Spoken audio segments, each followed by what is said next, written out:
آپ کو ایک بات یہ بھی میں بتا دوں، ابھی 18ویں صدی کی بات ہے۔ 18ویں صدی میں امریکہ کا سفر کرنے والے ایک سائنسدان نے ایک نئی چیز کا انکشاف کیا۔ اٹلانٹک اوشین میں یا سمندر کے ایک حصے میں ایک ایسی جگہ ہے جو بالکل ہی ڈارک ہے، ڈارک سپیس اس کو کہتے ہیں، یعنی وہاں روشنی بالکل نہیں، سورج کی ایک کرن بھی وہاں نہیں آتی، اتنا وہاں پر، اتنی وہاں تاریکی ہے۔ یہ کب؟ 18ویں صدی میں، یعنی آج سے 200 سال پہلے کی بات ہے۔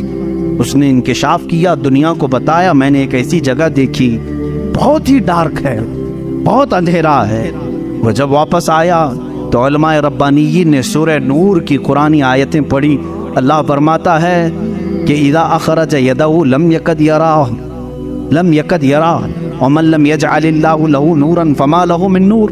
اللہ فرماتا ہے ہم نے کائنات میں ایک ایسی جگہ رکھی ہے کہ اس پہ اندھیریوں پر اندھیریاں ہیں، اگر تم ہاتھ بھی نکالو گے تو ہاتھ بھی نظر نہیں آئے گا، ہاتھ بھی نظر نہیں آئے گا۔ یہ کہاں کا؟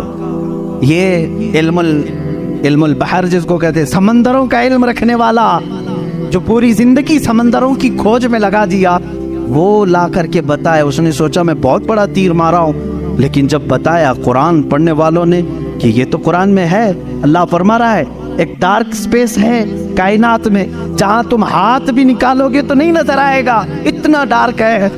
وہ سٹپٹا گیا، پریشان، میں اس کی تحقیق کروں گا، یہ قرآن میں آئی کیسے بات؟ سب سے پہلا دنیا کا میں انکشاف کرنے والا ہوں، میں اس کو سب کو بتانے والا پہلا فرسٹ آدمی میں ہوں، یہ پہلے سے کہاں سے آ گئی قرآن؟ پھر وہی دو باتیں میں بتاتا ہوں میرے عزیزو۔ اس کو بھی یہی جھٹکا لگا کہ یہ قرآن اس زمانے میں نازل ہوا جب سائنس کا وجود نہیں تھا، اور اس پر نازل ہوا جس کو دنیا میں کسی نے سکھایا نہیں تھا۔ بعد میں پھر اس نے یہ سوچا شاید ہو سکتا ہے پروفیٹ محمد صلی اللہ علیہ وسلم سمندروں کا سفر بہت کرتے ہوں گے، ان کے سمندروں کے سفر میں شاید کبھی یہ جگہ آ گئی ہوگی، اس لیے انہوں نے اپنے من سے قرآن میں یہ لکھ دیا ہوگا۔ اس نے یہ نتیجہ نکالا، لیکن دوسرے ہی دن اسے پھر بڑا جھٹکا یہ لگا کہ جب سیرت مصطفیٰ پڑھا اس نے، اللہ اکبر، حضور کی 63 سالہ زندگی میں آپ نے ایک مرتبہ بھی سمندر کا سفر کیا ہی نہیں۔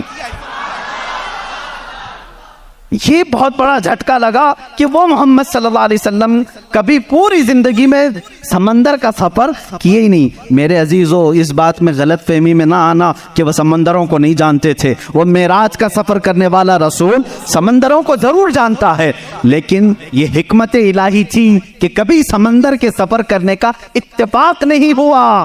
اب اسے جھٹکے پر جھٹکا یہ لگا جو کبھی سمندر کو گیا ہی نہیں، وہ اگر اٹلانٹک اوشین میں موجود ڈارک سپیس کو بتاتا ہے تو ضرور وہ اپنے پیٹ سے نہیں بتا رہا ہے، وہی اس کو بتایا ہوگا جس نے ڈارک سپیس بنایا ہے۔ یہی اللہ رب العزت کے وحدانیت کی نشانیاں ہیں، اس کے وجود کی نشانیاں ہیں۔ قرآن پڑھو، اس میں بہت ساری چیزیں